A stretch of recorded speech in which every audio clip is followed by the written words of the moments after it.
Okay. Awesome. Well, let's get started then. So what can I do for you Great. today? Um, well, I figured, I'd see I saw a bunch of the progress, like coaching advice videos, Mm-hmm. before I even started playing Reboot. Like, I'd be playing other stuff. Like, I've been playing Maple for quite a while, but ever since, like, I think the first time I ended up playing was just before, like, Phantom came out or something like that. Okay. Long time ago. And yeah, um, and like played a dual blade. And when I found out that I had to pay money to buy skill books, I just immediately stopped playing and like play on private servers with friends. Yeah. Okay. We're talking like 2000 But and what, 7? 2008? When is it? yeah, When is it? something like that. Yeah, around that time. Yeah. But I've been like, like here and there playing it on and off, sort of, Mm-hmm. and then figured I'd like, I enjoyed Reboot, started with some friends, and I waited, since I knew the Destiny update was coming out, Mm-hmm. I waited and started then, because I figured there'd be some sort of leveling event, and looks like I was right, and that's where I figured I'd, kind of start the journey. Mm-hmm. And, I figured during the summer I had some more time to actually get going, and moving forward, like I hit like as soon as I hit 235 was kind of like the goal that I wanted to do before I wanted to like solidify a process, like a plan that I wanted to Mm-hmm. do moving forward, because I'm still in school and stuff like that, so I just want to like be You- able to jump on, do the thing, and You started like enjoy it to the most. back in Reboot with Destiny. This is your Terra burning. That's like the situation. Or? Yes. Yeah. Yep. Okay. So this is I figured I'd burn the main. I knew like Mm-hmm. once I got the Abso weapon and stuff like that. So Mm-hmm. I just figured to get some sort of structure, because I'm pretty scatterbrained when it comes to a lot of stuff. Like I feel like I have a bunch of the knowledge that I need, but Mm-hmm. I just I don't have a like a clear path as to how I can kind of progress Yeah. a bit more efficiently. Yeah, Maple does well at giving you access progressively. Mobile games do this a lot, right? Like when you're starting out, you have like 2 or 3 things that you can do, and then this unlocks at level 10, and then this unlocks at level 15, and that's more railroaded. But MapleStory essentially does the same as like, oh, you get to this level, now you can kill this boss. Like now you have these dailies that you can do, and the whole game is just designed to make you waste your life away, basically, right? So that you're just playing the game all day. Like that's their goal. So a lot of it stems from realizing that, and then knowing that there are choices that you're going to have to make. But yeah, I guess the difficulty if you're still pretty new is like in realizing what is going to be the result 6 months down the road, 1 year down the road, based on the choices that I make right now. That's a little bit unforeseeable if you're just if you're just new and you don't really know where the game is moving in general. That's why I also like to keep with all the stuff that's going on in Korea, with like the Korean patches and everything, I try to not overemphasize it too much, because then people just are always playing for the future instead of playing for the now. So I do want to avoid that. But, if you're going to plan on which daily is important, which one is not important, or which weekly is important, which one is not important, kind of knowing where the game is going in 6 months can shape that decision as well. So it is good to have that in the back of your head. So we'll definitely look at... So how are you for time? Like in general in playtime, I mean? Because with school now a little bit more, I guess. I think, school is out, or yeah. So I think, I've had like a decent amount of time since since Destiny. Like I've been playing quite a bit, but I wouldn't say I'm like try-harding it too much. I feel like I'm online a lot more, because I still had classes during the summer, but like I'm online more than I'm actually playing. I think in total I've used like maybe 7 or 8, like 6 or 7 totems total since Destiny. okay. And It's only like a I've been handful doing- per month. Yeah, and the thing is, a lot of that was actually on I've used 3 on my main, and the rest have been like just because I'm lazy to do like links in Legion. Like I know that's pretty important, so I would just like do it immediately, get a character to like 120, 140, at like a quicker pace, because like if I'm not going to cap the totems anyway, I might as well use them for. Yeah, yeah, exactly. Yeah, you get some value out of it that way. Yeah, and it'll circle back. You know, that value circles back in leveling other characters faster, and then it gives your main more buffs, and then that means you have to spend. It's all about taking pressure. You familiar with the concept of a comparative advantage? Yeah. Yep. So it's all about like just checking. As long as you know where your time is more efficient, then that's what what I would always advise you to gravitate towards. But it doesn't mean that it has ultimate say and this is what you need to do. Because again, like going back to the first statement, MapleStory is always going to be built up that there's so many systems that are working and so many ways in moving forward that it's going to feel like you're never done. So it ultimately always comes back down to you just having the ultimate control of being like, well, I know this is the most efficient, but I hate this, so I'm not going to do it, And sometimes you just have to put your foot down and then not do that. Because eventually, sorry. You don't want to like log off and be like, I only did things that I don't like today. Why am I even playing this, I feel like the goal should be logging in because you want to play and logging off because you want to do other stuff more. And then being like, I had fun today, or it was productive today, or this, I know this will have benefits 1 or 2 weeks down the road, and that it's in general, or most of the time, a positive experience of having played, Yeah, like I think I've made what probably people would say is like an actively negative decision by getting an Abso hat before I have an arcane weapon. Because I just cannot be bothered to wait. Like if I have the capability to get a stronger piece of gear, like I am, in my opinion, like the item itself, I know the set effect is like not great, and like the flames don't like outweigh it or anything like that. So, but I'm like, you know what? I don't want to like see the hat in my inventory and like not be using it, because at the very least I can use like I can start potentially and stuff. So like I know that's an actively negative decision, but I would say inefficient, right? Whether that's negative or not. Again, that comes back to like I need to do Monster Park, and then is not doing Monster Park, is that a negative decision? Nah, it's maybe an inefficient decision, but if you don't want to do it, then I would say it's overall still a positive decision. Because if you know that maybe the hat is not the best decision, but you just want to have it, and because you like completing the set, then fuck what anyone else says. There are very few that's like I would say one of those small things that just because that is different, you're not going to have a significant different level of access to things in the game, but your enjoyment will be higher. So there's it's a net positive. It's like when people say I have to main this character because it has a potential badge, I would say that's more of a negative decision, because you would probably like another character more, and just having a potential badge, even though it is a difference, it's not significant enough to like potentially sacrifice your enjoyment of every single hour you're going to spend in this game just to have access to that. Just wanting to log in and wanting to play another character is going to make you stronger on that character to overcome the difference of that badge eventually, just because of the mere sense of just general progress that you'll make faster.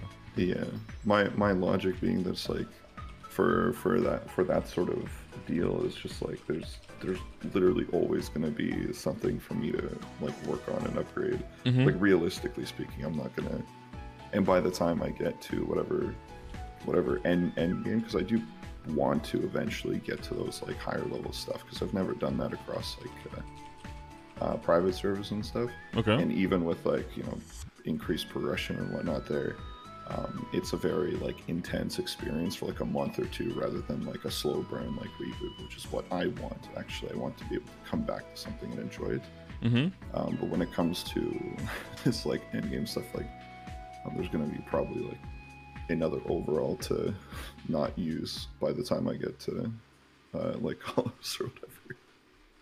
So the goal is to move past this point, but it's probably going to be at a pretty moderate pace, more seasonal. Yeah, I mean the thing is like I do want to be doing it kind of like consistently. I just want like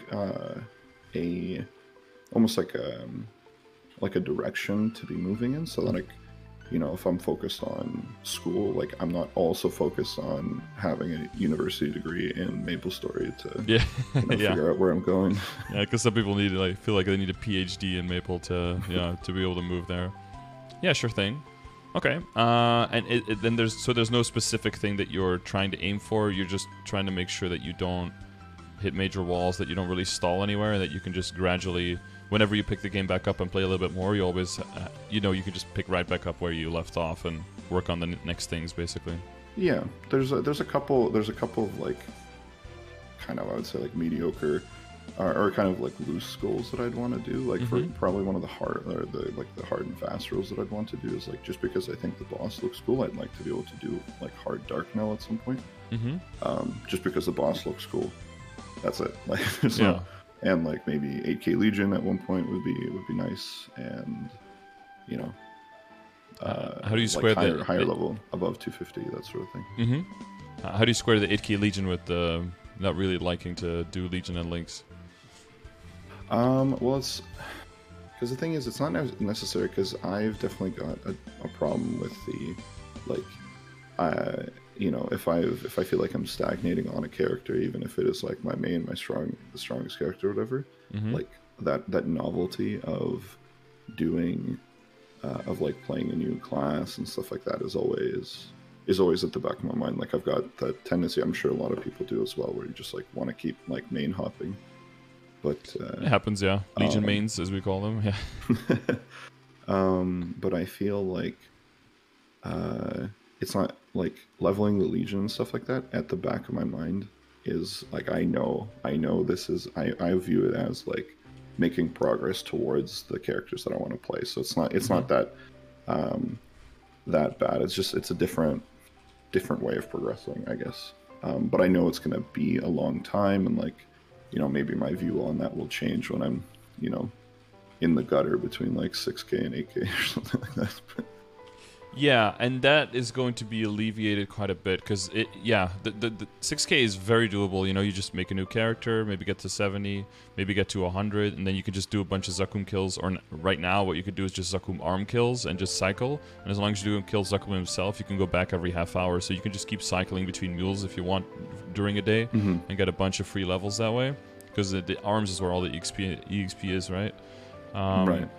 And basically you have a whole Legion of 140, and then like a few 200s from burns and a few 210s from events, and then a main or one or two that are a little bit higher, and boom, you're at 6K. And the jump from 6 to 8 is really just tackling all those 140s and 150s and getting them all to 200. And some of those you'll just have to wait for potions because you just don't like them at all, and some of those will just be totems and grind it out and it'll be fine. And maybe even God forbid, even enjoyable for a few of them. But yeah, it is getting all those 200s, and now with the so that should be next, what is it today, Wednesday? Yeah, so next Wednesday, next week, it should be on the update, I believe, is when we get the Legion expansion. So you get 2 extra characters that count for your Legion board, so the 2 extra, and just those 2 extra are going to take a lot of pressure off of getting to 8K. Because even if they're just, level 160s or something, right? That's 320 levels divided over, of course, probably around like 32 other characters almost. So that means that all of them can be 10 levels lower. So you can just have a bunch of 190s and get there. Now, ideally, you still get some 200s because it's pretty close to 200, and because it's close to 190, I mean, and because their member bonuses for the Legion might be sufficient. And of course, if the blocks are bigger, then they cover more area. But there will be some room for, for a bunch of characters being a little bit lower, going up to 8K, so that'll give some more breathing room for the people where it was just a bit too much pressure to absolutely get like 38 level 200s and then like two 170s or something. Yeah, that's fair. Yep. But so as long as, I mean, and I think you're getting close to the point. I would say 3K is where you really start feeling the snowball rolling when it comes to Legion and Links. So you're not quite there at that point yet, but you're gonna start feeling it soon. And then, we could talk about like the order and all of that stuff. But there is going to be, I feel like, a little bit of a tipping point where you're like, oh, now just picking up a new character and just grinding a new character that you just get up to like 70 or up to 100 is just a minor detail. And that's basically the setting that you're going to get into as well when your main character, when it starts leveling more slowly, and when you know the amount of time and effort that goes into leveling there and gaining damage there, it's just going to feel almost silly not to just level a new character, because it's like, I level a new character and then in an hour I can get like 10% damage. It's like there's no way I can get that kind of progress on my main character by playing it. So then again, the opportunity cost is going to start like kind of kicking in when you're like, okay, well, what do I want to do today? I want to make gains. So what am I going to do? Well, I'll probably work on Legion and and on links, because that's just going to give me more gains. What do I want to do today? I just want to grind my main. Then you just do that, And as long as you keep finding that balance, and that's kind of the benefit of being a higher level, is that it feels there's much more to do, but as long as you see that more as like a buffet where you can just choose what you want to do, rather than it's like an all-you-can-eat restaurant where you feel like you have to eat as much as possible to get your money's worth, right? It's like kind of like the different point of view, and you can see more like everything is just there if you want it, not like seeing things that you don't take, not as losing them, but just as you made the choice to take something else that made more sense for you, basically. Yeah, no, that's fair. Okay, so I guess we got a good overview of your situation and what you want to do. So are there any, you said you had decent like understanding of the topics and stuff. I guess playing private server, some of the things already make sense. Are there any things that stand out to you where you feel like you need a little bit of clarification before we move along on how it works? I'd say like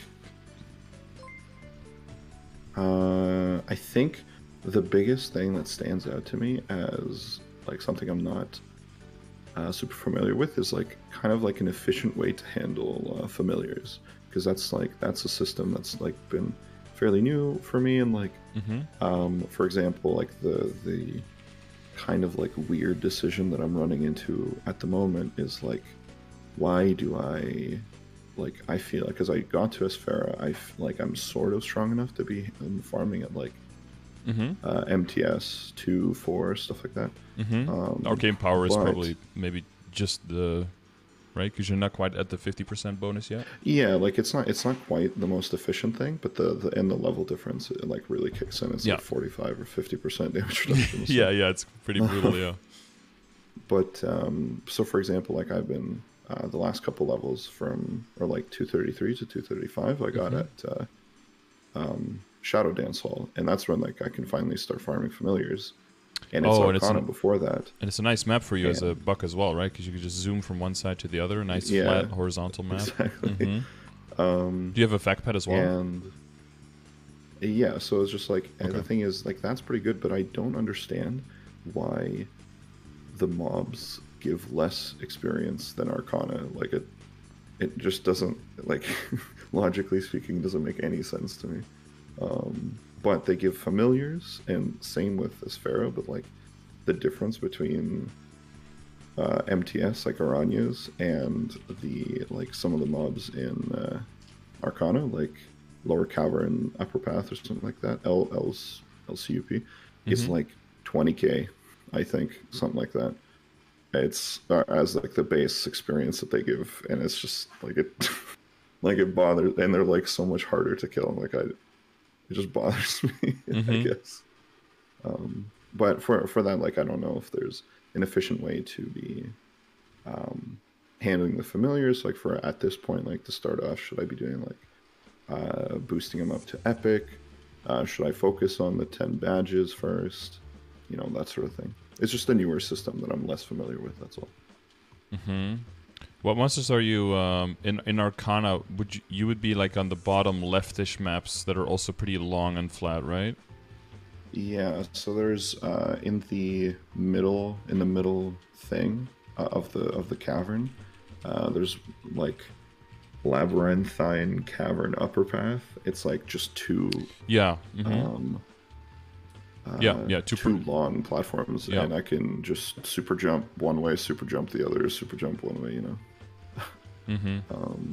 And like so that's apparently like one of the most efficient places for a buck to farm. Like I like looked on the Discord and stuff like that, and people are like boasting like 22k mobs and stuff like that, and I'm just like, this is in like pretty huge, and like people are staying here until like past this fair, and I'm like, I want to kill the higher level stuff. They look cooler.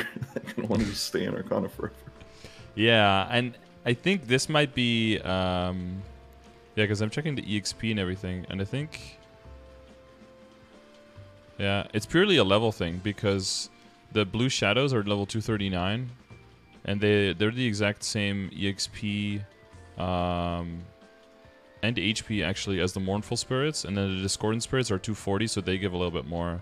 And the weird thing is that you're in like a transition. They're like very much in the beginning, like in Vanishing Journey. It's like, okay, the monsters go up to like 209, which is like 9 levels higher. That's already like a little bit spicy. But those maps you don't really go to. So most of the monsters are like 206, 207. That's pretty doable. You get to 201 very quickly. A small level difference, but once you get to Arcana, Morass, and Esfera, it's really weird. Like, the highest level monsters are 14 levels above you. Or 15 levels above you when you enter. And that's just, yeah. There's just an exponential sliding on. The monsters become exponentially harder to kill and get way more HP for only a little bit more EXP. Because if they didn't do that, then, If they didn't do that, the benefit would be that people would always be in the highest level area where you could be, right? Because it'd always be way more efficient. But the downside would be that areas also get like you have to switch a lot more, and because of the areas have come out, you know, one at a time, right? It wasn't like the whole Arcane River was there in one go, so they had to kind of balance things out as they went.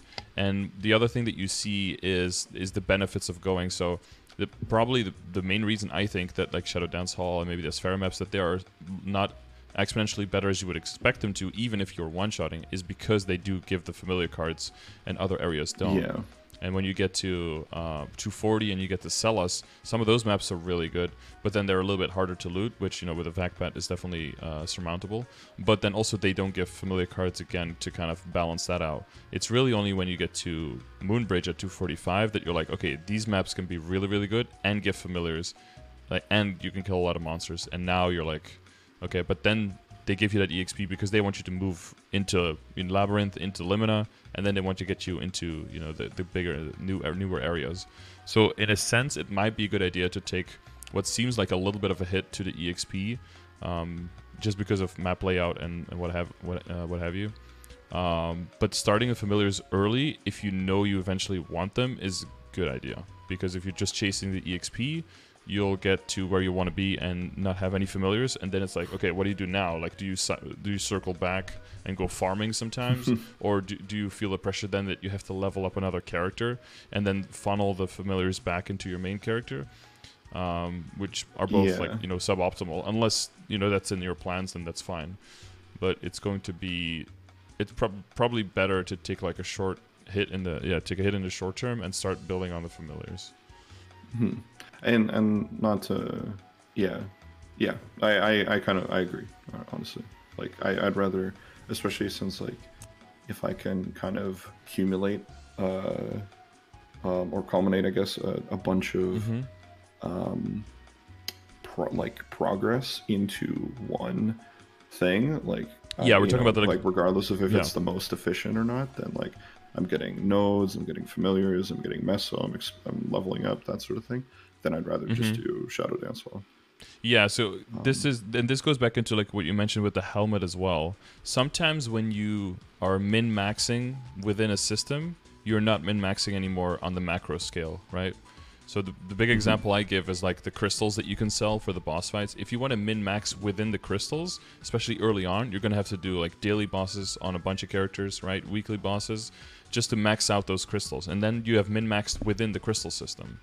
But in doing that, you have not min-maxed in the macro system, because now you spent so much time getting those like 1 and 2 mil crystals just to sell them that you've foregone a whole bunch of times when you could have been training and making more money. So why are you so dead set on that one system, right? So sometimes you just have to take a step back and look at all of your options and then see like, well, what is the general goal that I want to do here? So like, you're getting the Abzu hat and you want to wear it. Like, what is your goal? Do you just really want to wear that hat and you think that the hat looks cool and you're okay with, you know, it being a little bit less damage? Then that's fine. Then wear the fucking hat, right? But are you wearing the hat because you want to get stronger and you think the hat makes you stronger? Well, then you have to look at, well, will it make me stronger, right? And how much will I have to invest into it to get stronger? And is that money worth that investment? As long as the goal and the means, you know, match up, then you do whatever you want to do. But if your goal is, and this goes back in the day to farming, because a lot of people would like start the game and be like, everyone told me to make a Kana and start farming, and I'd be like, well, what's your goal? And they're like, well, I just want to get to like normal Lucid probably with some friends, and that's basically it. And I'd be like, well, don't make a Kana farmer, because all of the money goes into the Kana farmer and then into your main to get ready to lose it. If all of that money was made with your main character by itself, then you would get to that point faster, you know? Getting the Kana farmer is great, but it's only if you're going to be overplaying over all the totems, and you're going to be aiming way further before that starts like making your money back, especially once like bye station was gone and all of that. So as long as what you're planning to do is in line with where you're trying to go, then you're in a fine spot. And I guess you feel the feeling of like, well, I don't know if I want to be here because I'm not getting as much EXP. It's all about like learning to value the things that you're getting so that you can see the opportunity cost later, and that you can have the total added value. Because people always be like, well, why don't you farm on a Kana? And I was like, well, I'm just training on my main. Because if you're on a Kana, right, that's like 100% of the money that you could make, but you make 0 of the EXP, right? Because you're trying to level on your main, so you're getting no EXP. But if I'm training on my main, I got 100% of the EXP, and I got probably like 70% of the money. So if I have limited time, I'm always doing that second part, right? But if I'm out of totems, and then it goes to like maybe like 45% of the EXP and like 35% of the money, well, now probably I would go for a Kana, right? Now that becomes the valuable thing. And I think it comes down to like learning the balance of like, okay, let's say you make like 90% of the EXP and you make like, I don't know, like 85% of the money or 90% of the money, but you get 100% of the familiars versus 0. And access to those things, the total sum there, I think, is more efficient. Even if it's less efficient in one aspect, I think the total, the amount of birds you're hitting with your stones is increasing quite a bit. And there's no alternatives for that either. Money, there's alternatives. There can be events, there can be boss mules, there can be boss crystals, there can be Meso bags from Silent Crusade, whatever, like extracting items and selling Philosopher Stones. There's some ways that you can supplement that. But familiars, it's really the only way to go. Yeah, that's fair. Yeah, no, I agree. I think the concept of like having a character to just exclusively farm on it or another character is such a like that just that concept seems bizarre to me. So even if the Kana thing was still there, like the Kishin, if that was still there, I would likely just not do it. Like I don't like playing Kana that much. Like I wouldn't advise it for you. It's either. Like you don't have the time. I don't think. So yeah, exactly. And if anything's going to change, that's the first thing that's going to change. And then if you just invested into it, then you have to start all over again. That can also feel a certain way. Yeah, I think I watched the last coaching session with the Kane. I think you mentioned that there was a what was I gonna say? Like not necessarily like meta slaving, but like following with something just because like some DPM list said it was strong. Like in the same sense with the Kana thing, like if it gets nerfed, now it's like yeah, because if we were talking about the balance stuff that was coming up in Korea, right?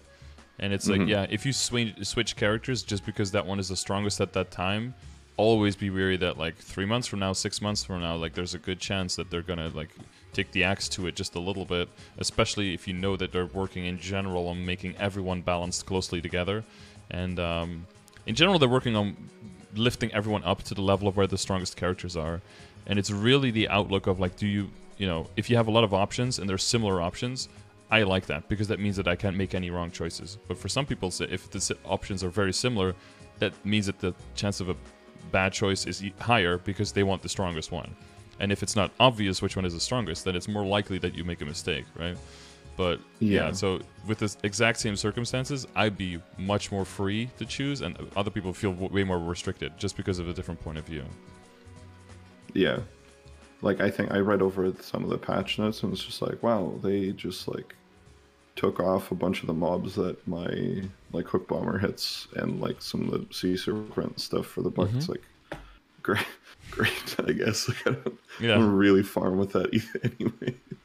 So like just nice and steady. Regardless, they increased the range on Octopunch. Like I'm feeling great. Yeah, you don't have to. Well, yeah, I mean, you want to be pretty close to the boss either way, right? So make Lord of the Deep. For Lord of the, it doesn't actually make a difference, but But at the very least, if there's like some Yeah. zone Yeah. like that I can't stand in, then I can still Exactly. get some Exactly. Yeah. DPS. A little bit more chance to hit with like not losing DPS just for repositioning.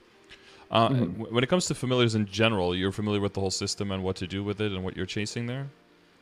I'm definitely like over the last like week or so. That's what I've been like focusing on doing like research and stuff. So Mm-hmm. I know like eventually I want to have like the boss and ID unique familiars. Like that's the goal.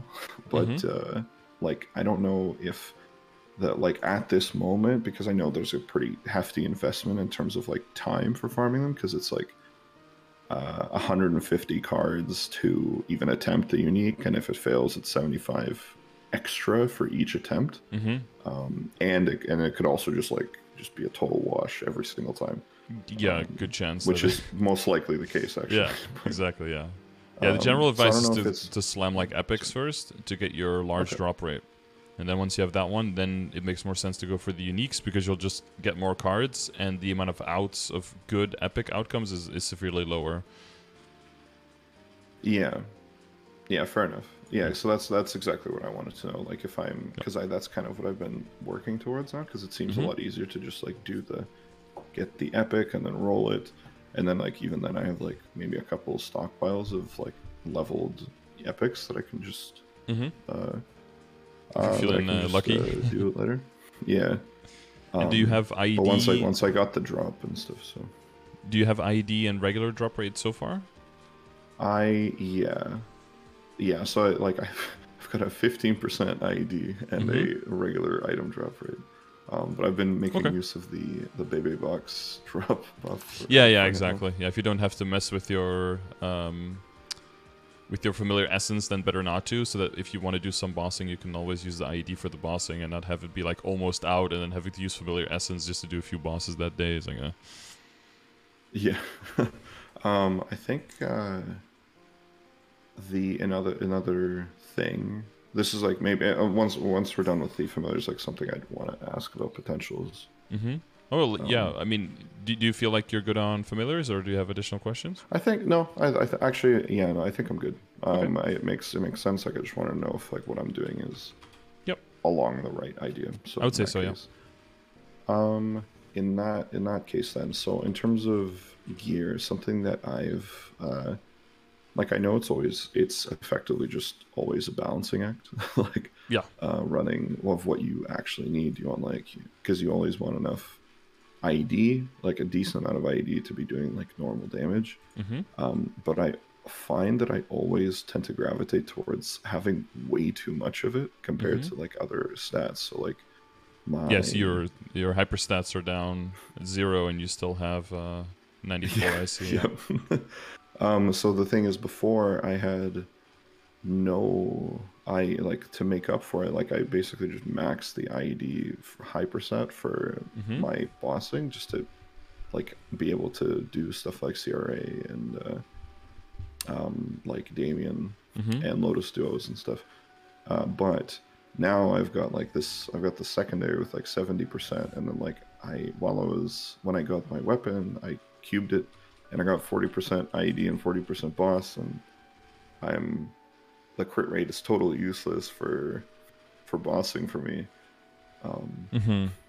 And so I'm just like, should I be aiming towards like maybe in like the short term, should I be like focusing on that once I have some funds to like recube it to attack percent? Yeah, you always want to look at like how many outs do you have, right? And like what is the average cost anyway for like rolling a specific item? The weapon is typically cheaper to roll than the secondary. Secondary has a few more of those, 5% chance to ignore 20% damage when attacked, like those stupid lines. But up to a certain point, it's fine to have this much IED, but then especially once you get the Superior Golics set and once you have a bigger Legion, you'll get the IED that you need from that. So there's some options. So like if you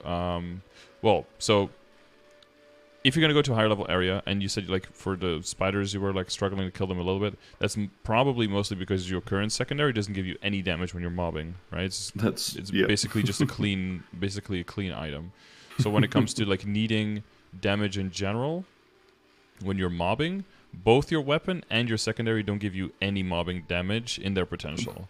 So that together, that balances off like a little bit. It's reset somewhat with your emblem because it does have 2 lines of attack and a line of stat, which is very nice.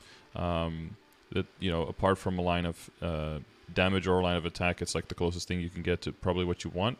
But your IED is already pretty front loaded, so your visual is very close to your actual functional IED, right? So there's not much being added. There's just boost nodes and then like the Explorer Mage, and that's it, right? Because you have that you have that passive now that gives you 40% as well, I think, all the time. Used to be like Typhoon Crush or something.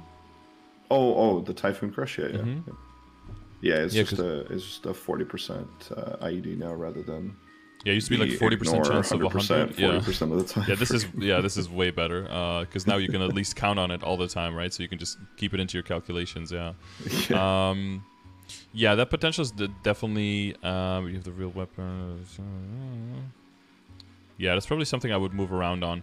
So in general, when it comes to the IED and having high IED, you can. So in general, what I wouldn't do. So the desync here is between. If you see the hyperstats and you see like 11 and like a 13 on boss and a 0 on ID here, but if I look at your Legion, you're going into the 6% ID line there. You would always want to move, if you're like a slowly growing Legion, you would always take that 6 ID there out and move them to 6 boss damage instead. Because that 6 boss damage is worth like 1.5 level in your hyperstats, like level 11 and a half, or like level 11.5 and 12, which those two things together are like 200 points or something, or like, well, not that much, but like 120, and those 120 in your ID instead will probably give you like 24% there instead, which is like a huge difference. And then that extra IED can get your ID so high that now you can more freely reroll your potential and your WSE. And not feel like you're like, oh, I have so much now, let's just reroll the secondary, and now you're like suddenly down to like 86 and you're like, oh shit, wait a minute, maybe now I'm too low, right? Yeah, fair enough. So I think my Legion at that was in part like I set it up and like, yep, crit damage ID, and then just like left it until I deal with it at like 3k. No, and that's fine. That's fine. But you're getting now to the point where you're starting like for the mobbing, starting to feel the difference. And most of the time you're not feeling it because it's like a line of attack and a line of IED, and then a line of boss and a line of attack, and then a line of IED and line of attack, and it's like it's pretty close. But you basically want to see like the potential of your weapon, your secondary and emblem as just like one big blob of stats. And you want that to have a good balance. And right now it's definitely tilted towards the IED too much. So I would advise to redo the hyperstats and just go 10 critical damage, 10 IED, 10 damage, 10 boss damage, and then see how much you have left after you're doing that. And then see where that gets your IED, and then come up with a plan on like how you're gonna move that around. Because you have one IED familiar, one 15% IED familiar? Yeah, just one 15%. Yeah. Hopefully, I mean like so you could open a bunch, right, and find another one? Yeah, like I'm going to be farming for the next little bit. I want to, like, while I have the time, like I have the Starlight, the Chariot. Like I have both of the potions available, the Magnificent ones. And if I can, I'm going to try to get to 240 to make it, like, the most efficient that I can reasonably. And there's there's some time before you have to pick them up, right? Like the next Tuesday is the last day you can pick up, but then you pick up a coupon, and then that coupon I believe lasts another 7 days, and then when you open up the coupon, then you have another 7 days to actually use the potion, so you can stretch them. Quite a bit. Like I've been everything in the Chariot. I've been like I completely just I don't touch until I use it immediately because like there's no point in if I have like 2.5 months duration, whether it's like unless I claim that I have like a week. Yeah. So. But yeah, okay. So what I would do is redo the hyperstats. Just go slam 10, 10, 10, 10. Try to find a second ID familiar, and then really just be at like 98% or something IED. But then you'll see very clearly like, okay, I can redo my secondary, and now the amount of outs or your weapon, whichever you want to do. Because she said you don't need the crit, and you have one line of boss. It is a double prime line there, though, so I would probably still opt to roll the secondary in this situation. Sure. Because you just have way more outs of like any a lot of rolls, just anything that includes boss damage and attack will end up doing more damage for you when you're bossing and also when you're mobbing. Yeah. And the thing is, the crit rate also isn't like a total wash. It does help me while mobbing. Right? Like yeah. I've got like 90%, and like I still, if I have to take more than one hit to kill stuff, they're immediately stunned, and then I have 100% crit. But like sometimes I just like don't kill a mob because it doesn't crit, and I do like less than half the damage. Like, oh yeah, yeah. Yeah, you do like 20 extra crit to bosses, right? It's 20. It's like 20 extra crit to bosses, and then like 60% extra to stunned or to stun, and like crit damage to abnormal statuses. So like as soon as I or when you bind, it does like a lot of extra damage, or it's like the bind, and also just the debuff that you put on with the bite. The bite does like a final damage debuff, and like the mage mark as well. Like that's why I got Dragon the Strike Kadena thing. as well. Yeah. So the what they changed from Dragon Strike to be the Raging's Sea Serpent. That counts as normal status. So without anything else, I have 120% chance on bosses. Like, yeah, so you can count that 20% in, right, when you're bossing, because that's going to be 100% uptime. So when it comes to your critical rate distribution, you don't put any in the critical rate in the Legion pretty much, or in the hyperstats. Exactly. But that also means that your link skill setup will switch between mobbing and bossing, right? Where you probably don't even need the Phantom Instinct at all when you're bossing, and then you can move it for a mobbing skill. I initially started doing the Phantom, and like I got it to one from like, I know this is helpful. There's some Meso percent, like crit rates, like pretty easy. I got it to 141 just because like I think I had a totem running at the time. I'm like, I might as well just get it to 141. And then at the time, that was one of the first characters I got to, because I figured that's one of the more efficient like damage things to help with other legions. And then just like, let's see how this goes, and just slammed the 10 extreme growth potions on it and got really unlucky and got to like 185 or something. Oof. Okay. Yeah. Well, now my Phantom is stuck, can't kill anything. And well, you have the Gemini match, right? Get some. At this point, yeah. So I used some more. I ended up finally farming it up and got it to 200. Used some more, like another extreme potion. And then the storm growth potions that we got from the baby box, that's what I used to finally kick it to 200. And now I'm using Gemini Match to get it to 210, so I could just kind of forget about it until later. Yeah, but and just like, even if your main character doesn't need it anymore, Phantom Link is probably one of the most valuable link skills to have, especially at level 3 in your account, so that every new character you make, you can immediately get them close to 100% crit. Because for new characters, that's where a lot of their damage will come from, that you don't have to fund them, is just get their crit rate to 100%, because then that crit damage starts kicking in, and especially when your Legion grows and you work on the members, like the Shade, the Hayato, and the Jet, that crit damage plus the grid crit damage, that together with getting 100% crit rate with your links and your grid is going to make every new character you make just keep on one-shotting for so long that the levels are just going to fly, and you don't really have to put any extra money in. And it's all just going to be Legion and Links just carrying that. Yeah. Okay. Fair enough. I think Kinesis Link is just like 4% crit damage as well. It's not too bad. Yeah. Yeah, it all adds up, right? It's all nice. Oh, you do have a side emblem. Yeah, that's good. That's good for later. If you're gonna try to go Heimer. Yeah.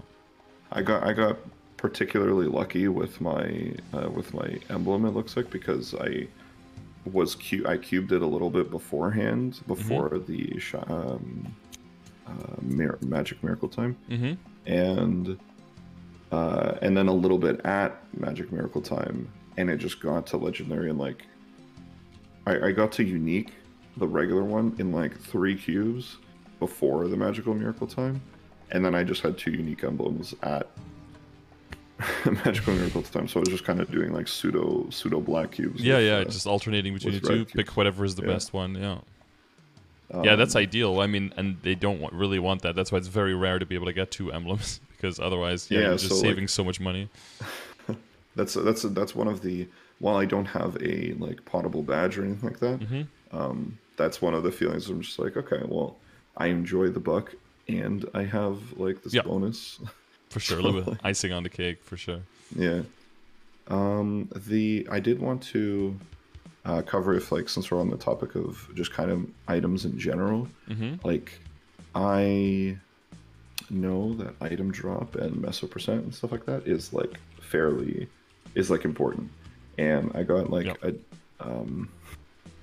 with the event rings, I wanted to kind of balance, instead of just getting all 4 event rings on my main, Mm-hmm.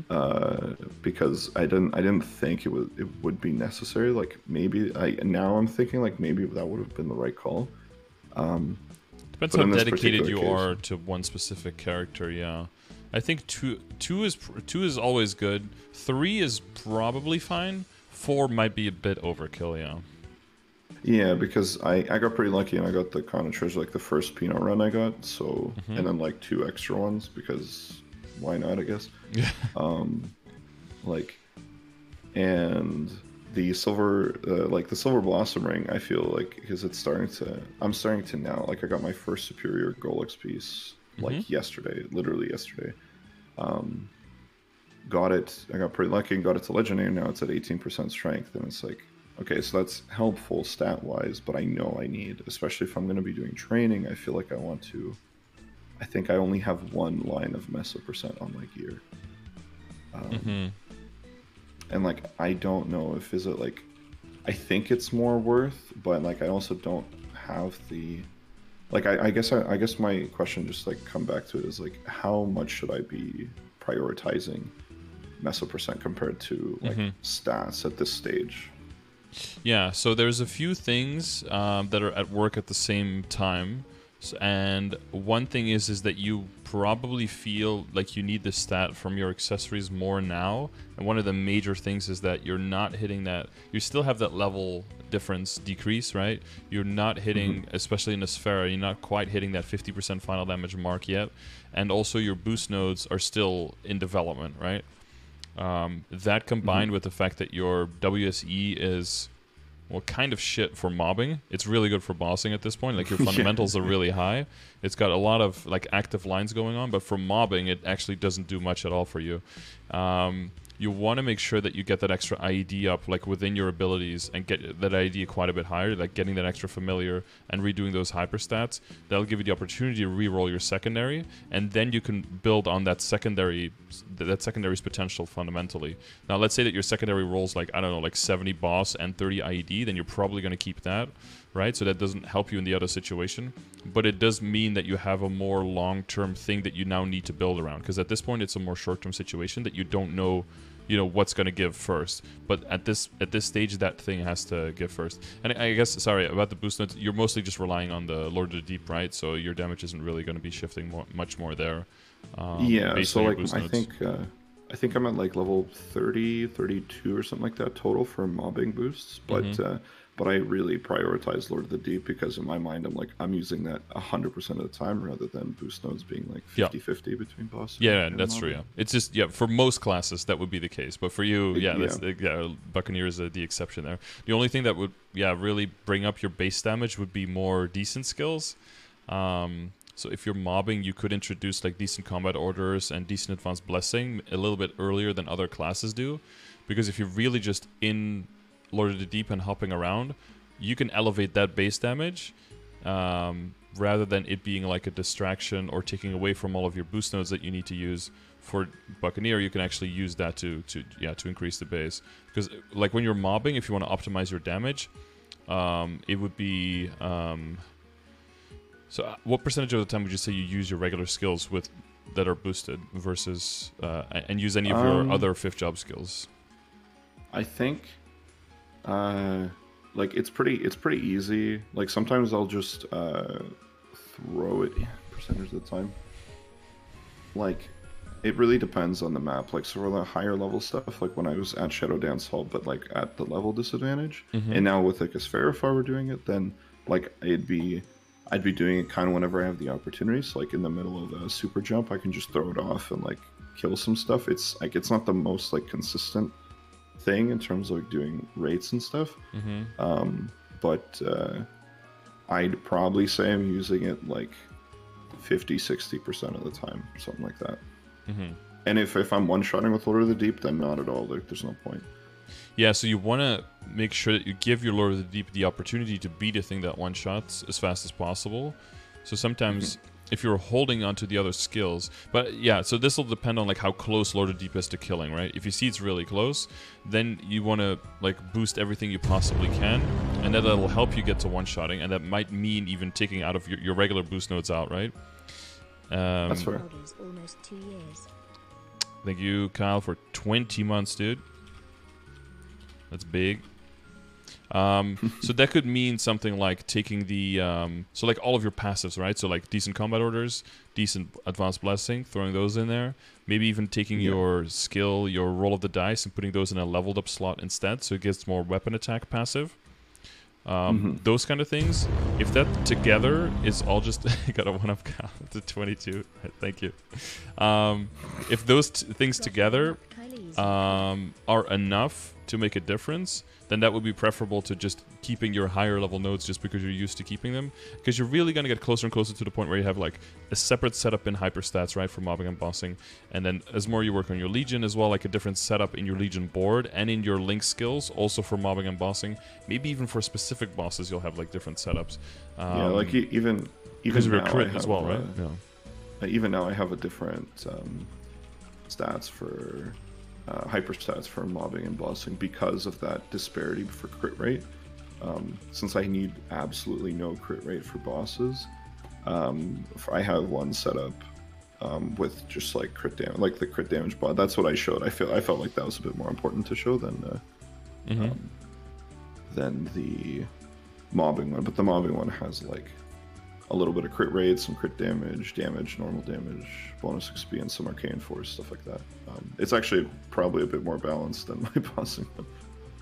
Yeah, I mean you're essentially shifting the IED towards the normal monster damage, and the boss damage shifting towards the EXP, right? Or to arcane power if it gets you closer to that final damage. Yeah, it's a couple. Like I would sometimes, I don't change it too much because it's like 10 mil every time I change it. Like it's not that efficient to change, but I think it's 3 mil. I think it's 10 mil if you want to reroll, but 3 mil if you're switching.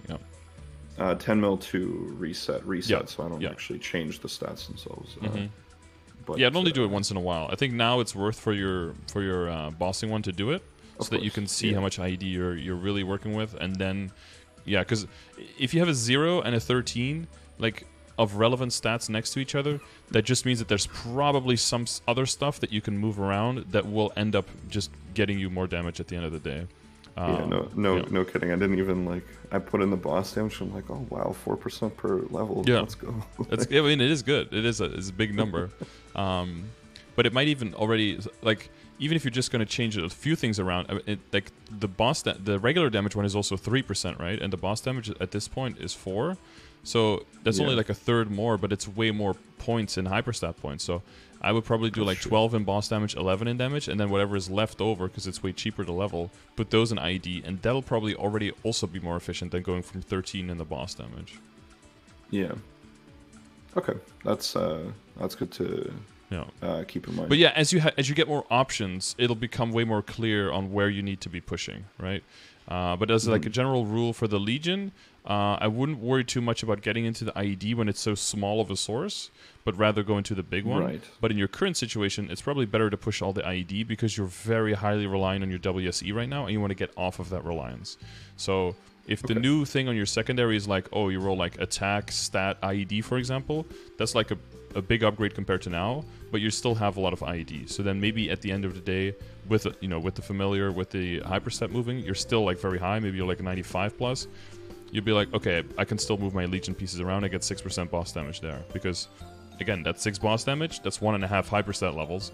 And that's worth, at this point, that's worth probably like 120, 130 hyperstat points. That's something that to switch over to. As you get more options, those things will become more obvious.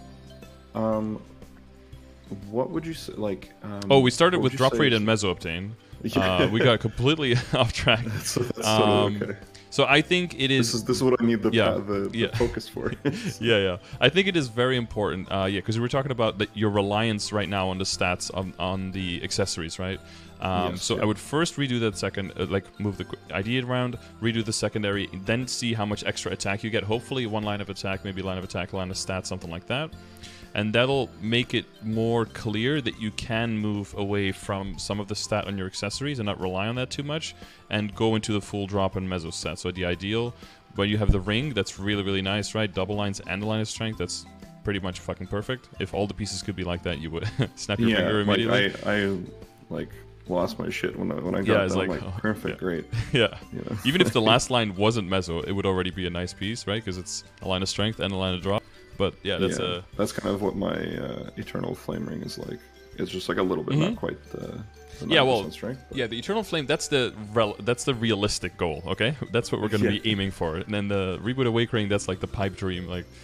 But you already reached that one, so the chance you're going to hit that again is very, very low.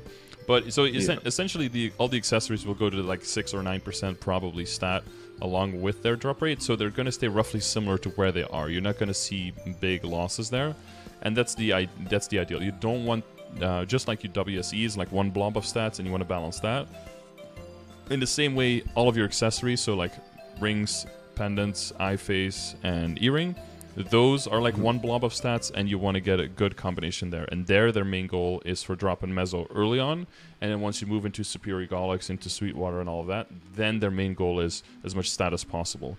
So every single piece that is eventually not going to be part of that set can already be rolled for drop and meso early, and the earlier you roll it, the earlier it'll start making its money back and get you to the point where you can upgrade past it into the full damage stat. Okay, so that's why the suggestion that a suggestion I heard earlier, like when I started, because I was watching since before that, like I mentioned, but you said doing event rings for drop and like meso and stuff, because it's 100% not part of the end game stuff. I guess that makes a lot more. Yeah, and because sense. of where damage comes from, they are not needed to do that. They can pick up a little, because if you have like 6 or 9% on every single piece, and it's 9 pieces, then you end up with like 60+%, right? So that is a good enough clump. Like, more they don't need to do. Everything else is like WSE, nodes, and arcane power. Though that's where like the blunt of the damage comes from. And then once your CRA starts coming in and starts getting a higher star force, and once your Absolab goes to a higher potential, there you want to push a little bit more on the potential and on the flames and everything, and then that'll keep up with your arcane power and make sure that you can keep killing in the maps that you're going to. But then meanwhile, those accessories are just generating insane amounts of income, and then when you're doing your weeklies, you'll get backups that way, and then an event comes around, and then you have the money and the backups, and then you can start making cool decisions. Okay. And actually, realistically reach those projects and not be like, well, I can like try to Star Force like 5 times and then, well, guess I'll wait another 3 months for the next event, right? Yeah, like another reason for the hat to kind of get rid of it is like, I swear to God, that hat is cursed. Heckin' cursed. Not super superstitious, but like 3 or 4 booms and like 1.7 bill on Shining, or 1.4 bill on Shining, 3 booms. I got to 13 stars. Like I was like on the Abzo Shining, or on the CRA? No, on the CRA hat. Oh, this was like a month ago. Like it just stayed that way until the 5, 10, 15. Yeah. I was like, this is ridiculous.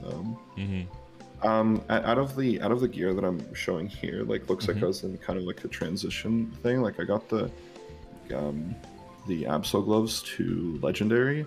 Okay. Right now they're sitting at 20% strength, and I also got the Superior Golix I mentioned, which is at 18% strength. So you said like the Superior Golix stuff should be focused more on like stats. That's like my prime. That's like my damage for like bosses and stuff, for pushing the bosses. Should I keep it that way, or for the moment should I like maybe try re-rolling the Superior to or the dependent to like Meso? No, it makes more sense to at this point. It makes more sense to just tier up the Silver Blossom and get Dropper Meso there. Sure. And then, well, probably Meso at this point, right? Because that's what you're looking for most. Yeah. I think I need Meso. I'm like kind of got the inner potential roll, but that's going to be changing like this Sunday probably. I've got like 500k and like 50%, so I'm gonna see what I can do there. Yeah, I don't think your current one is that bad. Maybe, yeah. Yeah, because I got it pretty early, and I figured I might as well keep it like like 20%. Yeah, you don't need attack speed. Yeah. Yeah, you can either keep it or lock the Meso and see if you can get some drop rate on the second or third line.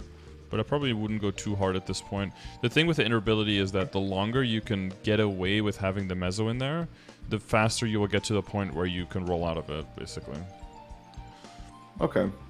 So I think okay. And I know like probably the more efficient way to go about it is the miracle circulators first for the bottom two, and then honor roll the legendary or the prime line. That might be a bit too early because 450,000 or 500k, however much you have now, that's a decent amount. But like for all the characters I've done that, what you're talking about, it's always like at least like a mil and a half to really give yourself a good chance of getting that top line that you're looking for. Okay. All right. So maybe in that case, I will do the like just a log to see if I can get something a bit more like a bit better than like 13% buff duration. Yeah, 13 buff, and even the 5% damage to normal monsters aren't like that impactful yet. So there's probably still a decent amount of outs. Maybe you get lucky and hit like a unique drop, or even like an attack, or a boss damage to debuff, something like that. So it's a little bit more of a hybrid inner ability and helps both situations a bit. Yeah, I think my optimal is like boss, attack, abnormal stat as just raw damage. I think yeah, because I don't need attack speed or anything like that. But that's like, or crit at all, because you're just crit out the ass already. Yeah. It's a good problem to have. Like, that's, in terms of like a class, that's another thing that I'm like kind of. I feel because I do like to play the more like technical characters, but then like when I come back to the main, like after like leveling up like a Kadena, for example, I'm like, wow, this looks like fun. Like I swear I can do this till I'm 280 doing like Saren on a Kadena. Dude, that's insane. Yeah. But then I come back to Buck, I'm like, wow, this is so much easier. Like I'd rather just do this.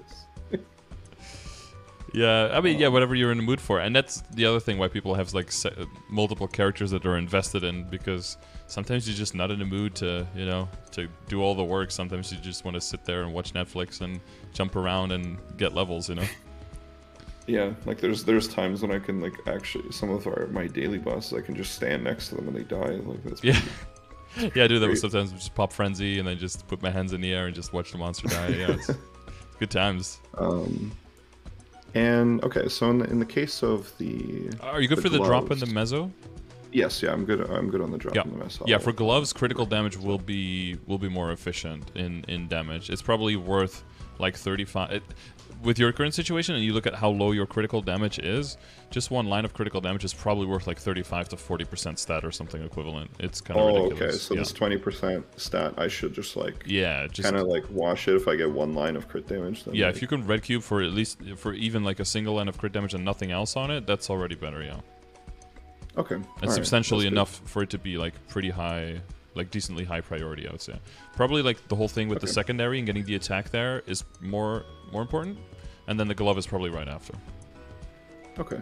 In the topic of the secondary, would you say like is there a situation where people would do like they're like a bossing secondary and a mobbing secondary? Like probably not the most efficient thing right now, but so that's there are situations where I think that is called for, but I think for most people that should not be something that they do because of just how much that costs you and how much that sets you back early on when you're still in fully like in development and like making money mode. Like if that money goes into your dropping your Meso gear instead and then it's ready, like let's say that you reroll your secondary, right? And let's say the secondary rolls like 2 lines of boss and one line of IED, something like that. That would be probably too good for you to roll over right now, but it also means that it doesn't help you in the mobbing. So that does mean that the next step is probably to redo your make sure that the drop in Meso cure is all ready, and then probably getting a secondary on the side. Yeah, so I have that situation actually on the Cannoneer that I'm logged into right now, because I had like my old one was made legendary, like the regular, right, level 100, and then I had the Princess No that I was then rolling on the side, and then they kept like getting slightly better, and then I moved them around, but eventually I rolled on the Princess No one. I rolled 40 boss, 40 ID, and 9 attack. And that's like for where I want this character to be, that's probably already better than what I was actually aiming for, so I'm not going to roll over that. So I just rolled regular attack on the other one, so that when I'm mobbing I can make sure, then comparatively just rolling 2-line attack, quote unquote, is actually a very cheap thing to just kind of do, so to make sure that you're not losing out on major amount of damage when you're mobbing. Okay, that's fair.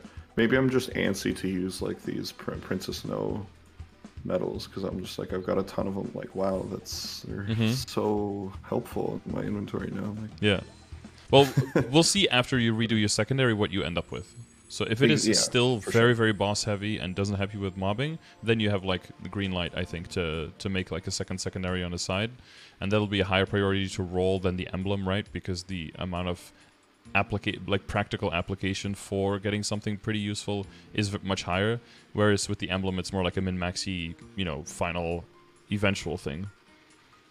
Yeah, no, for sure. I think for the beginning part, when I didn't have a whole lot of stuff that I was tiering up to legendary, any Meister cubes that would be like, or like boss Meister cubes that'd be expired, I'd just like throw them on the like on either a piece of unique gear to tier it up, or the emblem to see if I get anything. Usually nothing yet actually, but yeah, right now I'll probably throw it at the earring just to re-roll to get drop in Meso in there. Yeah, especially since the earrings will be replaced. Okay. Hopefully I get a freaking Dom Pendant at any point. I'm like 65 clears and counting. And this is like... Yeah, there's always something that's got a bottleneck, and Dom Pendant is definitely a high-risk one. But once you get more drop rate, your drop rate is already very good, but like once you get like the high-level drop rate, right, you get the stronger fam. Maybe you use like well, now you can use the drop rate coupons, right? But otherwise, you might be able to use I've been using the drop rate coupons and the Legion. Yeah, the Legion drop coins as well. That's what I'd be. That's what. Yeah, Legion drop plus the large drop would be 150%, so that would be really big. I think last thing in terms of last thing in terms of like equipment that I wanted to ask about was or might also be a priority thing. It's like, I know I've got the Fairy Heart in the shop. Like, it's not the most efficient thing to begin with, but now it's getting to a point where I have like a week, I think, to... Yeah, we're getting closer to probably buying that, yeah. I think you have until the end of, not coming Sunday, but the Sunday after that, I believe. Right, okay. So I double check with the calendar. That's probably... the thing, like, is I want to get more Meso stuff, so I might just I think I've bought out like a decent portion of the coin shop already, plus with this Encore and everything like that, like, it's just really helped me. Dude, like, I got all the nodes, I even got the experience nodes because I like upgrade the Lord of the Deep, right? Form.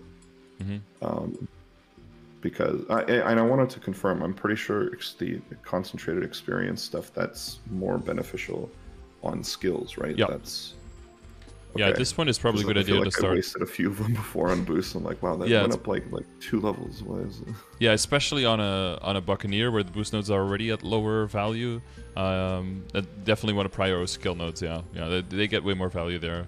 For most people, I would almost say, like, if you're kind of, you're not getting crazy amounts of event currency, then probably don't even buy them, because they're pretty pricey for what they do. But yeah, if you have more than enough coins, throw them on skill nodes. Yeah, like, I think your decent holy symbol could probably use some levels, right? More EXP, more drop rate again. That'll also help with the things like the Dominator pendants and more nodes and more droplets, and it's going to start generating a nice amount of income. Yeah, I think I even got the. Since this is a Terror Burning character, I had the Fake Solab weapon. And then, so like, when I got my Absol weapon, like the real Apso weapon, that was like at the same time that I got the or I had enough coins for the 17-star scroll, and I didn't have a whole lot of money at the time. And to me, in my mind, I just understood that as like I'm just buying like 1.5 bill or something like that for 7,000 coins, which is like I'm okay with. So like I got all of those, and I think now I'm just gonna get like Meister cubes and like roll this Kana ring to see if I get some Meso percent maybe. I don't know, but I want the drop still. So. Oh, the Meister cubes in the shop. Yeah. Because there's also the Meister cubes that only work on the event rings, right? Don't get those. Yeah, but the two event rings that I have, they're already good. Yeah. Those are which I got using those cubes actually. So. Yep. Yeah, that's event coins well spent. But yeah, so in that case, I want to get the Meso percent. But I think I gotta do the fairy heart if I want to be a bit more efficient. Yeah, make sure you have that one unlock. Yeah, and then circle back. No. Yeah. Okay. I think that's. You know, I have at least a bit of a path as to what, but all the clarification has been pretty. Been quite helpful. So that's. I think the last thing I wanted to ask was about the, like the concept of, like, I guess bossing mules and stuff like that, because, or even like a second main, because like I said, or like the thing you mentioned with being able to switch, or like people play multiple characters to like be lazy at one point, try hard another time, something like that. So like my main is kind of like that, and like I know there's other classes that I want to at least play, maybe not to the same like extent, because I know it's quite a bit of a time investment. Yeah, and restarting the symbols and everything. It's yeah. Would you say that's like, should I like kind of the loose plan that I had in my head for now is to just kind of wait, given how fast I progressed on this guy compared to what I'm used to. I don't know if it's like super fast normally, but well, you got the burning, right? You got the terror burn, all the benefits, so you did get just like propelled into the 230s. A new character without all those things is going to feel way slower. So the goal is to kind of build up your legion before that point, so that you can kind of cushion the blow, because you will feel a difference for sure. Yeah. So like I thought that in terms of like maybe the most efficient thing I could have done is like maybe terror burn some of the characters that I think might have been stuff. So for example, like I think I like Shadower, so I might have that as like a later on thing. But when I initially made it, I'm like, hey, I know I need Evan and Aaron link skills, like those are super efficient, so I'm just gonna, especially for Legion, for Aaron, so I'm like, I'm gonna just burn them, get them to 210, use the growth potions on them, and that's exactly what I did. Now they're at 210, and like I never have to worry about them again. Yep. Were they both the like the Terror Burninator ones? Exactly. Yeah. And then you got the weapon on the Bowmaster. So did you see that one as potential like side character? Yeah. So that was like, I don't think Bowmaster in terms of, I think that might be something that I at some point I'll like slowly work it up towards. Maybe doing like normal Lotus, like a kind of at that Lormian, I guess. But it's definitely, since I'm playing with like 2-3 friends primarily, when they're just like carrying here and there, I'm just like, okay, I'll come on like a Bowmaster, maybe get some CRA, get some cores. And it has the fake celeb. I figured that was more efficient than getting the unique Dom Pendant, because like the Dom Pendant will drop eventually, I hope. Pretty quickly, Apparently you can transpose it, though. My mom accidentally transposed that one into Sweetwater you can transpose the unique one? Yeah, I'm pretty sure that wasn't supposed to be a thing, but somehow my mom found that out. Okay, She was stuck with a 14-star Sweetwater that's completely ruined now. But yeah. Okay, my bad. Yeah. Oops. But yeah, so I think I don't think it's the most efficient thing, but like my loose plan is to maybe wait for like a Dawn Warrior, something that I'm thinking of, especially with the new thing later on. So I think I might just wait for the ignition thing if Hyperburning comes around. So in general, there's if you find a character that you're actually enjoying, then I would advise to actually do the levels on the character and like at least get it to 100 and feel that 5th job a little bit. And then what will happen automatically is like there'll be an event with like a Fixolab, right? You can throw that on there. That saves a whole bunch of money. Fixolabs are perfect for like side characters or bossing mules because it takes the one of the most expensive pieces of equipment that you're going to need to upgrade, and it takes them completely out of place. You can focus all of your money on all of the other stuff, right? So for efficiency, that's insane value. And the second thing is that as your main character gets stronger and stronger, all of the flames and the flames not as much because they're pretty rare, so you're probably going to keep using the flames for quite a while. But a lot of the cubes, like Master Craftsman cubes, maybe some Meister cubes, eventually they're not really going to be used anymore on your Buccaneer, right? So they're going to start like streaming downwards. And eventually what you'll get is you'll get a little bit of like a waterfall of stuff just like trickling down and resources trickling down to the point where your Bowmaster is like, wait a minute, my Bowmaster is like 15k stat, is like almost 20k stat. Like I could do a lot of stuff on this character, you know? And as your Legion and your Links grow, all of the characters in your account get stronger without even spending any direct money. And then characters that are maybe a little bit on the side of like, I'm not sure what to do with this. I kind of like it, but I don't want to like spend 25 bill at it, and then maybe, you know, it doesn't really get that much better. But maybe as Lynx and Legion grow, you can be like, okay, this character actually has some really good potential. Like I can see with how much my Legion and my Link is growing, with like throwing down the Master Craftsman cubes, maybe getting WSE to unique and with some nice lines. Now I can see that this character is actually living up to that potential that I hoped it. And then you can do that extra push and be like, okay, I'm gonna go for like reinforced Gollux gear or something, or try to like exchange carries for Gollux. And by that time, your main character maybe doesn't need the drops anymore. You can carry someone, they can carry your character, right? And then you can get it up to that level where you can do substantially more stuff. Okay. Yeah, no, for sure. And that'll come like organically, I think. Yeah. Yeah. So okay. So it's good to know I'm kind of in the, I guess, on the right progress and like, you know, get the main kind of like loosely here and there, because I haven't been focusing like with the group of people that I'm playing with. Some people will do one person has like his main is like a 32k Phantom, and then like has like an 18 or 15 or 18k dual blade because of the turning burnator. And it's like, okay, well, like I feel as though like I thought I was being efficient, but now he's able to do like some decent Lomi and stuff like that. But I don't think I have first of all the time to even be going that hard. Time is a big factor there. Yeah, because it goes back to what I said about the Kana before, right? Like it can definitely be more efficient and more fun and all of that if you have the total amount of time and if you have that goal to get that far. And being able to play a character on the side that has like a different play style, and like a Shadower is definitely much more involved than a Buccaneer, for example. So that could be a nice change of pace. But sometimes it'll also be fun to do something that is not super easy and it actually takes some attention. You know, maybe it'll be fun for you to like do CRA at like, I don't know, like 6 or 7k stat, knowing that you can, but knowing that it's not free. You know, depending on what kind of experience you're looking for on that character. Yeah, there's a few classes like that, and I think that's something that like I've definitely been in the like for my previous like past Maple experience. Like I've definitely been like I guess Legion main for the most part. Sure. But that was like before even Legion was like a thing. It was just like totally. Was it like a match card sets and stuff?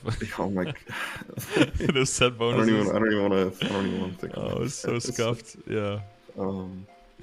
But yeah, so like there's definitely a couple characters that I'm like I've got at the back of my head, back of my mind rather, and like Shadower, for like I mentioned. There's like Dawn Warrior. Actually, Evan. Yeah, I was gonna say that Evan and the Aaron are already up there, so and they've got that CRA gear. I think once, so Aaron, I actually might like hold off on until the changes then to see how I feel about it then, because right now it's like it's okay, in my opinion, which is interesting because that's one of the classes that I enjoyed the most when I first started playing, but not anymore. I don't want to break my hands too much. Are you going to try to get the CRA gear though before it expires? Because it's going to be really hard to get it back. But because I've got like so far all of my main progression has been like struggle party or or solo even on like the CRA and the Lotus and stuff like that. So I haven't gotten any like carries or anything like that. So, but I'm okay with getting carries from like a friend for like an alt character, just to save time, like combat the ever-flowing tide of Nexon bullshit. Yeah, because if you're talking about Aaron, like I'm playing it on the changes, that's going to be like 6 months away. So at that point, that gear is going to be gone, and then it's like, let me check the changes, and it's like a naked character. Like, okay. I'm totally aware of that because I only want to just see how it even feels in terms of like mechanically outside of damage or anything like that. I want to see how it feels to do like Beyond Blade without linking it. And stuff. Yeah, it looks like an interesting change. Yeah. And a bigger hitbox for some stuff. That looks pretty nice. But the Evan, at the very least, seems like this really cool kind of like ebb and flow type of complex character that's like maybe not the biggest payoff for learning it, but like it's just fun. So that might be one of like the other things. Same with the Shadower. I had the same idea about Kadena, but like that might be like a little. It's another level. That might be something. Might be fun here and there, but definitely not like a alt mule or something like that. So yeah, I made a lot of progress when I was doing Project CRA on the Kadena, and it was fun learning. Even though it was like nowhere near the level that it should be played, of course, and not doing any of the official combos, but just like not dying and actually getting some damage out was already quite a struggle. But sometimes it's good to have that confirmation of like, yeah, this is just too much. Like it goes beyond what's fun for me, and it just goes to like a chore and like work. And yeah, I like that for Arc is a good sweet spot for me, like where it is complicated enough that it's involved, and I'm not just standing still and, well, pardon the buck, but like just jumping around. Like it's a little bit more than that. AFK on top. But like the entirety of my what is it, like outplay potential. Like I do have a lot of mobility, so for me, like the fun that I get out of bosses is like doing these like crazy dodges on stuff. But like it's definitely just like, okay, well, I'm like casually dodging the stuff, stepping back and forth, and still continuing to DPS them. I'm like not highest DPM and my burst sucks, but like at least I can just stand there and like walk around and kill the boss slowly. Like, there's some fun. I just like the concept of the buck, like the design and whatnot. As soon as the Sea Serpent stuff came out, I was like, yep, that's it. That's for me. Lightning form and everything. I'm like, yep, I love it. So we'll see how I feel about Thunderbreaker later on, but yeah. I was really in Ignition. I was really looking at Thunderbreaker and being like, "Ooh, how are they gonna break these guys up again?" Because it's both like lightning-y animals. The theming is like so similar now. Looks like they haven't changed a whole lot in Ignition. They made the shark skinnier, like, I guess, but that's about it. And like they gave it an orb that like is gonna float around, like, not hit anything because they're just gonna kill stuff in front of you anyways. So yeah, they made they extended the range a lot in the last patch. They made it like seek way further, so it should be either killing things off screen or things that respawn after you've moved around a lot already. Because I think they found that it did very, very little, just floating around where things were already dead and just not really adding much. I think like I was definitely looking at the Dawn Warrior stuff, like to the point that I was even like leveling it now to see how I feel about it. But like the whole concept of like sun, moon, celestial body, like space stuff, like that's like super cool. So we'll see how that goes. But I think I will wait until Ignition to do that. Okay. Especially if it's we'll see. I'll level it up to 200 and like see how I feel. And then the hyperstat you'll have more options to possibly hyper burn, right? Yeah, for sure. Yep, make a better decision there. Yeah. But yeah, awesome. No, I think that's more or less it. Is there anything else that I'm forgetting or anything like that? Hyperstat, boss, talked about familiars. Yeah, your links and your legion, as you get more stuff, you'll just move that stuff around more. I'm not familiar with the passives for Buck. The double down enhanced, that's because that's like having a higher chance for 4, 5s, and 6s or something, or? Yeah, that's higher chance. So with the loaded dice, that means sometimes I get like 2 5s or 3 5s even for bosses, which gives me like 40% damage compared to 20. Yeah, I only have it on my Cannoneer. I don't think I use them on my Cannoneer, but I don't know if I have the same hypers. Because I have the... It's I could do the Monkey pretty. Boys. I mean, loaded dice is like. Yeah. I'm pretty happy with the like general V skills. For pirates in general, like the pirate banner, I think is pretty cool. Yep. That scales quite nicely in uptime is, as like, well. Lackluster in my opinion, but It gets good once you have an arcane weapon, and also once it's really high leveled, so it's just lower priority. yeah, like I'm looking at it now, it's like wow, like I get like the penalty goes down, attack, I think, and the buff goes up. Lose 30 attack. Yeah. Great.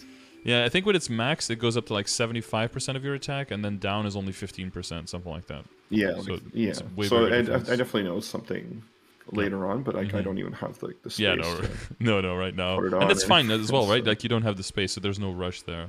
And the pirate flag goes up in uptime as well, where I think it's 100% uptime when maxed. 30-second durations, Yeah. a 30-second cooldown. Yeah, you can just slam it. That's nice. It's like 25% IED and all stats. Oh, that's which, extra. Yeah, one of that's my, extra IED. Yeah, one of my you're right. party, or like one of my party members is a bishop as well, so that 25% stats gives Yeah. him, Oh yeah, so you like could another probably be pip at on like the benediction, 90 so- and you'll probably be fine. Um, If you're with that bishop all the time. Because the bishop alone will take you from 90 to 94. yeah, and the other person in the party is a paladin. So. Oh, Jesus. Yeah, okay. That's So, another like, I think 50%, we're so you're at sitting at, like, 97. Yeah.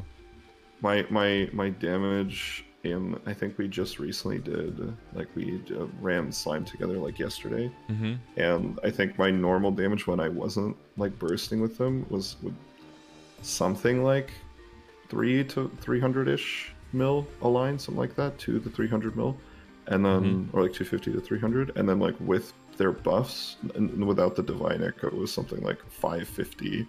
Like it's almost like twice the damage. My range is insane compared to what without it, and it was like this is, I feel like I'm getting juiced a little bit. This is not. Well, yeah, and that's the power of party synergy. Like you do a lot of stuff solo in this game, but it's so much, you're just so much stronger. There's so much synergy if you're doing it in parties. You can imagine, like if you have 6 people who are just doing damage, and you replace one of those people with a bishop who makes everyone 30% stronger. Well, now you basically switched out one person for 1.5 people, or for almost 2 people if they do half the damage. So it's really a 1 + 1 = 3 kind of situation. I think the fun part about having like primarily explorers is the thing, because we all we kind of all started playing more in Destiny. Like we've got the epic adventure all lined up. Like we have advanced bless and holy symbol and combat order, like full combat orders, full speed infusion. So we're all like freeing up a bunch of these. Oh yeah, like matrix node slots when we're bossing as well. So yeah, that's good. Yeah, that adds a lot. But yeah, I think that's good. Okay. Yeah, I think so too. Nice. Within the time frame, we got everything. If something really important that's like big somehow slipped your mind, just hit me up on Discord. But I'll upload it on YouTube. You can double check it back, check with your notes, and should all be fine. And if it's just a small question, you know where to find me, Discord or in the Twitch chat at any time. Yeah. Oh, awesome, for sure. All right. Well, I wish you good luck on everything. And thank you very much. Have a good day. Wish you luck as well with have a good vacation, I guess. Yeah. Friday will be Good luck on departing. Yeah, no. Hopefully, it should be fine because we're just doing it by car just to avoid all the public transport.